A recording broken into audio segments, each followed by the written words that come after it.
बिहार की राजनीति में एक ही रात में ऐसा खेला हो गया कि बीजेपी को सत्ता से बाहर जाना पड़ा, जबकि लालू की लालटेन फिर से राजनीति में रोशन हो गई। बिहार में महागठबंधन की सरकार बनने के बाद महाराष्ट्र में भी विपक्ष में आई दरार मिट गई है। एनसीपी ने शिवसेना से दोस्ती का हाथ आगे बढ़ाया है। इसके बाद महागठबंधन को मजबूती मिलती दिख रही है। राजनीति में रिश्ते कब बदल जाते हैं, किसी को कुछ नहीं पता होता। बिहार में जो चाचा नीतीश भतीजे तेजस्वी से तकरार के मूड में रहते थे, उन्होंने अब लालटेन के साथ मिलकर बीजेपी पर तीर चला दिया।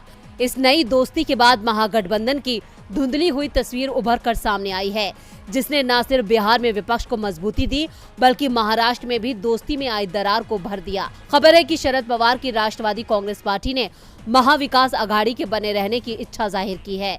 इस संबंध में एनसीपी नेताओं ने शिवसेना प्रमुख उद्धव ठाकरे से भी मुलाकात की है। इनमें विपक्ष के नेता अजीत पवार, प्रदेश अध्यक्ष जयंत पाटिल और पूर्व मंत्री छगन भुजबल, सुनील तताकारे जैसे नेता शामिल रहे। इन नेताओं ने ठाकरे के आधिकारिक आवास मातोश्री में करीब 1 घंटे तक चर्चा की। खास बात यह है कि ठाकरे के इस्तीफे के बाद से ही एनसीपी और शिवसेना के बीच संपर्क नहीं था। वहीं अब दोस्ती पक्की हो गई है।